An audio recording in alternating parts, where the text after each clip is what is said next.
This is a CADLcast Extra.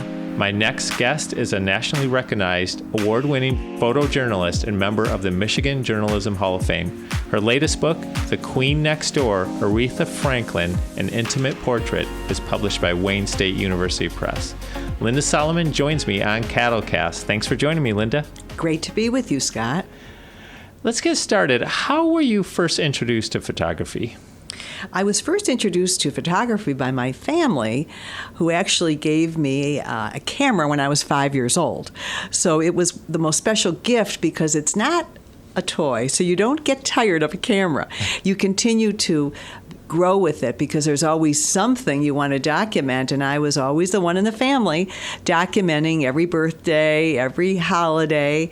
The family relied upon me, and I'll tell you, it just inspired me forever because my parents showed their respect for my work, and I continued to pursue my love, and I've never stopped loving it from the moment that I received that camera when I was 5 years old. Oh, that's great. Elizabeth Taylor, Robert Redford, and Diana Ross are just some of the famous personalities that you've captured in pictures. How did you become a celebrity photographer? Scott, that's such an interesting question. I think growing up in Detroit inspired me to photograph celebrities because we could go to the State Fair and see Diana Ross and the Supremes, or we could go to a record store and wait in line and meet the Four Tops. So I think growing up in Detroit with all of the great musical talent that we had was just a way for me to say, this is what I want to do forever, because I would have my camera with me. In fact, I have photographs taken of the Supremes when I was a child. So with that said, I think just the wonderful way that we have to experience our musical superstars here in Detroit by the access that we have inspired me to continue to pursue my love of photographing celebrities. And how did you meet and begin to take photos of Aretha Franklin? Well, Aretha was always my favorite. But when I was a kid, Aretha had already moved to New York and then to Los Angeles. And she had so many hits in the 60s, and I was just one of those fans that loved R-E-S-P-E-C-T. And I just always would listen to her and admire her and everything she did for the civil rights movement. I mean, she is an inspiration in every possible way, and I always wanted to meet her as a journalist. So when she moved back to Detroit, which was in 1982, I had heard that she was going to be on a local talk show. And I had a column at that time in the Detroit News, and I called the producer and I said, may I come to the studio to introduce myself and hopefully photograph the Queen of Soul. Now, Miss Franklin used to say, I am the lady next door when I am not on stage. Was she a lot different in her personal life? She certainly was very different. She used to do her own grocery shopping. I will tell you, I used to see her at the neighborhood Kroger all the time. And one time I was in line and I said to the cashier, do you know Aretha Franklin is in the produce aisle? And the cashier said to me, she's always here. So she was so unlike the way some people might say a diva. She was not a diva. She was completely her authentic self living in Detroit, and she could go to the places she loved. She loved the Big Boy, and she loved the local delis, and she was always with her family. She would never go anywhere without her family. First and foremost, my book shows Aretha's love and dedication to her beloved family, and I was so lucky to have known them. And her brother Cecil Franklin, the Reverend Cecil Franklin, was her manager. And he was the one that would invite me to cover so many special things that were going on at that time in her life. The concerts with James Brown, with the Rolling Stones, and music videos. And she wasn't leaving Detroit during those years, and everybody had to come to Detroit to record with her, perform with her. And her brother Cecil invited me to capture some of the most special times in her career, and certainly I will be forever blessed that I was able to know her and know the family and to observe her. And I was never, let's say, in her face with my camera. I would just take a few photographs, and then I would let her just enjoy. If it was a birthday party or a Christmas party she had invited me to, I would just let her mingle with her guests and enjoy it. And then, of course, the photos that I had taken, I would publish one or two. So the photos in the book are exclusive photos. At that time, no one had a cell phone. No one was capturing these wonderful, beautiful occasions in her life.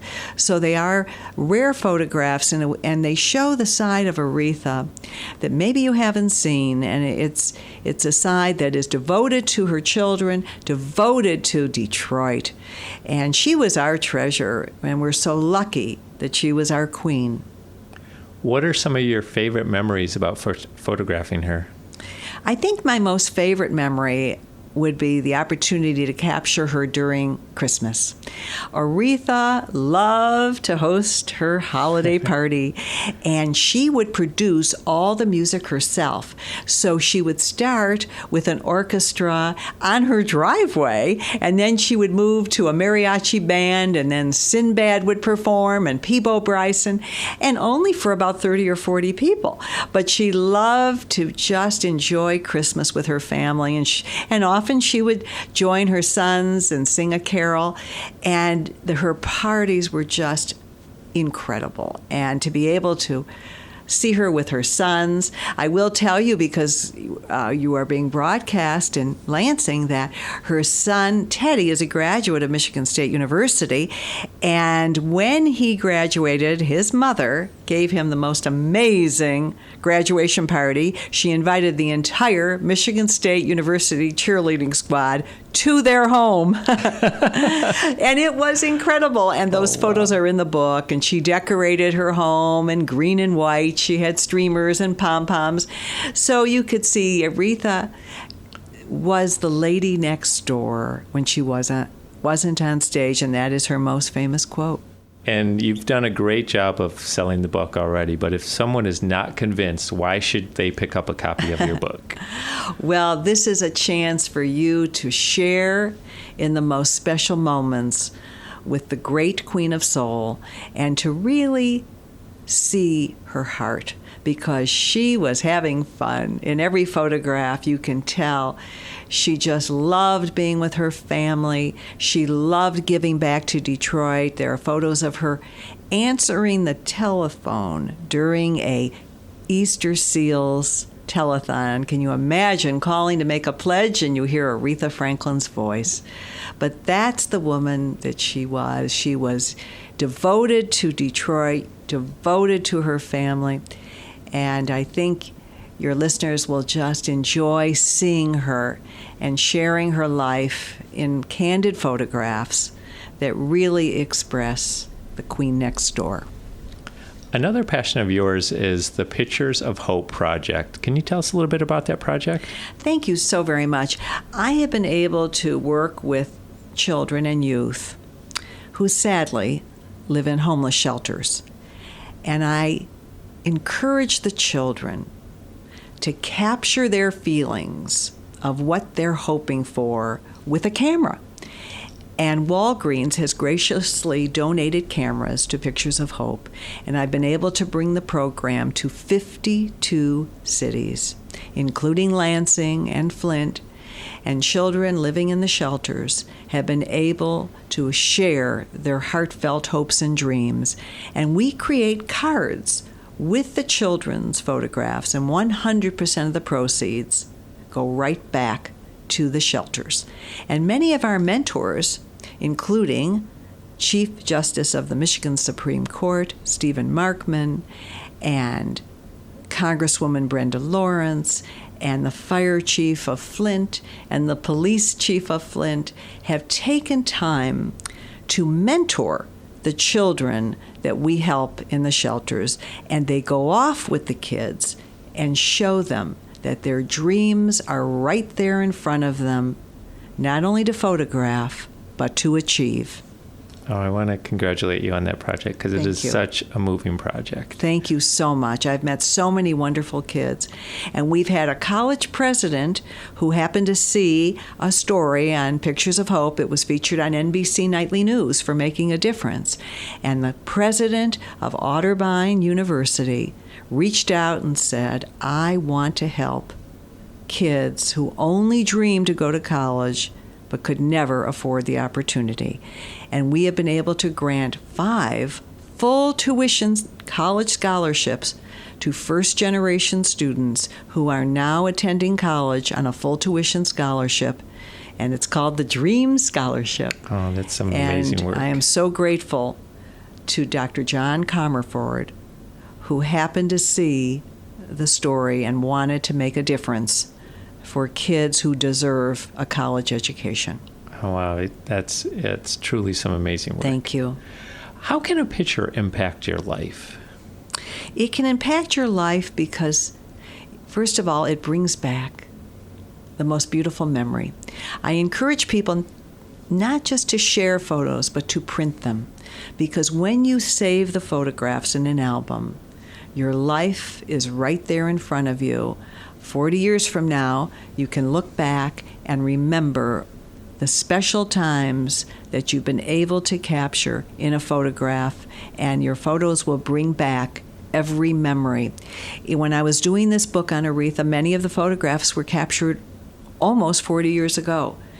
But if I didn't have the photograph, I might not have remembered all of the detail and all of the wonderful things that I shared with her. And I'm so grateful to that. I must tell you one other little secret about Aretha. A few years ago, I received a Facebook request from someone I did not recognize. And then a phone call came in, and it was from Aretha. And she said, Linda, I sent you a Facebook request and you haven't responded. I said, well, did you use your name? She said, no, I did not. She told me the name that she did use, and I, of course, became her Facebook friend. And after she passed away, I went back to read some of her beautiful posts about trying to find a cure for cancer. She was very, very candid in her plea for scientists, she said, please get together and find a cure for cancer, the dreaded disease that had taken her life. But when I looked back to read her posts, I also looked up to see her friends, and I was so surprised that the great Queen of Soul, an international treasure, had only 22 friends on Facebook. And that was her personal Facebook. And I was so honored that she would consider me one of the lucky 22. Finally, we like to end with a library-related question. So is there a book or a movie, television show, or music that you're currently reading, watching, or listening to that you'd like to recommend to our listeners? Oh, that is so kind of you. There are so many books that I'm reading and so many movies. I have to think of the one I'd like to recommend. I think that for your listeners, I like to read nonfiction a lot because there's so much we can learn. And I just feel that pick up any book about someone you admire that they've written and just enjoy and share their life with your friends, share their life with your family, and encourage everyone in your family to read, because this is so very important that we share the interest of reading together and sit around a table, just as a book club would sit around a table, and share the stories that you're learning and experiencing in the books that you're reading. Linda, thank you so much for doing that. And it's truly been a pleasure speaking with you today. Thank you so much. The book is The Queen Next Door, Aretha Franklin, An Intimate Portrait. Purchase a copy where great books are sold, or click on the link in our show notes to check out a copy from Capital Area District Libraries.